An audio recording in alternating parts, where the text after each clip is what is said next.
అందరికీ నమస్కారం. చాలామంది సిఏఏ ఇష్యూ ఏదైతే నేషనల్ ఇష్యూ నడుస్తుందో దానిపైన వైఎస్ఆర్ కాంగ్రెస్ పార్టీ వైఖరి ఏముంది అని చెప్పి చాలామంది అడుగుతున్నారు. కాబట్టి మీ అందరి ముందు వచ్చి మీడియా ముందర మాట్లాడాలని చెప్పి నేను రావడం జరుగుతుంది.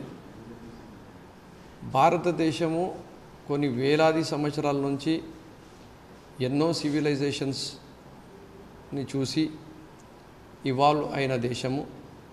ఎన్నో వందలాది కులాలు, మతాలు, భిన్న ప్రాంతాల ఆచారాలు ఇలాంటివి ఉన్న ఒక చాలా పెద్ద దేశము, గొప్ప దేశము.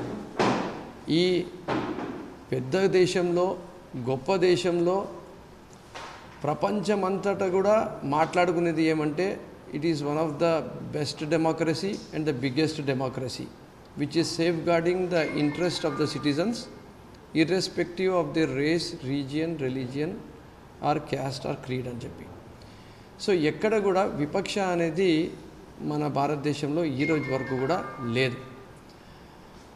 ఈరోజు భారతదేశంలో ఉండే ముస్లిం సమాజంలో మాత్రము ఈ సిఏఏ చట్టాల వల్ల భయోందోళనకు గురి కావడము, అపోహలకి గురి కావడము, వాళ్ళు రేపటి రోజు మేము ఇబ్బంది పడతామనే ఆలోచనలో వాళ్ళు పడిపోయినారు. కాబట్టి ఆ రోజు పార్లమెంట్లో కూడా వైఎస్ఆర్ కాంగ్రెస్ పార్టీ ఇప్పుడు ఉండే కేంద్ర ప్రభుత్వానికి చెప్పడం జరిగింది క్లారిటీగా, మీరు ఈ సిఏఏ ఫార్మాట్ని ఇన్ దిస్ కరెంట్ ఫార్మాట్ మాకు యాక్సెప్టబుల్ లేదు, మీరు దీంట్లో ముస్లిమ్స్ని కూడా యాడ్ చేయండి అని చెప్పి కూడా చెప్పడం జరిగింది.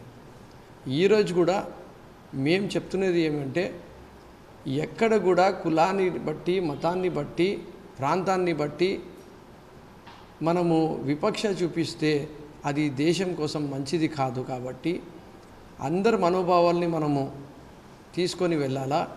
ఒక మంచి కార్యక్రమం మనం చేస్తున్నప్పుడు మా వైఎస్ఆర్ కాంగ్రెస్ పార్టీ లైనే ఏమంటే కులం చూడము, మతం చూడము, పార్టీ చూడము, ప్రాంతం చూడము, ఎక్కడ విపక్ష అనేది లేదు. అందరికీ సమానత్వంతో ప్రతి సంక్షేమ పథకం కానీ ఇక్కడ నివసిస్తున్న ఆంధ్రప్రదేశ్ రాష్ట్రంలో నివసిస్తున్న వాళ్ళకు ప్రతి విధంగా కానీ వాళ్ళకు భరోసా, భద్రత మా గౌరవ ముఖ్యమంత్రి వర్యులు శ్రీ వైఎస్ జగన్మోహన్ రెడ్డి గారు ఇవ్వడం జరిగింది.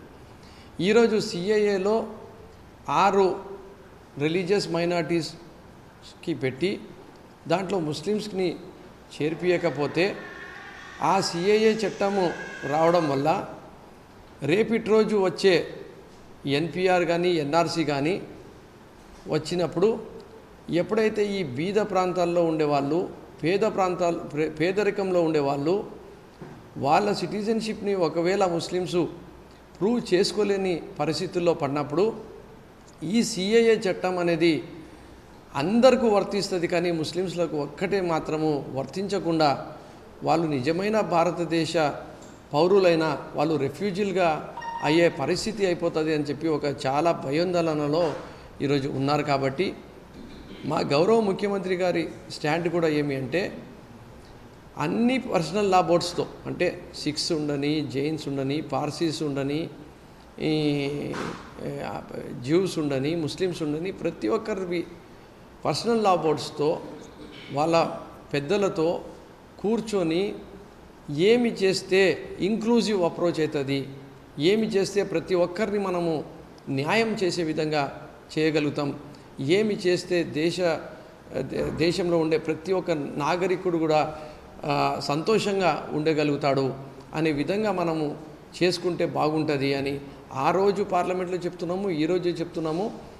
In this current format of CAA మేము యాక్సెప్టబుల్ లేము. ఎందుకంటే ఒక మేజర్ ఒక పాపులేషన్ అభద్రతా భావంలోకి వెళ్ళిపోయే పరిస్థితి ఉంది. కాబట్టి దీనిలో అమెండ్మెంట్స్ తీసుకొని రావాల్సిన ఎంతైనా అవసరం ఉంది అని చెప్పి మీ ద్వారా తెలియజేసుకుంటూ, మేము మా పార్టీ, మా నాయకుడు ఎప్పుడు కూడా ప్రతి ఒక్క వర్గానికి, ప్రతి ఒక్క కులానికి, ప్రతి ఒక్క మతానికి ఎంతో గౌరవం ఇచ్చే మనిషి.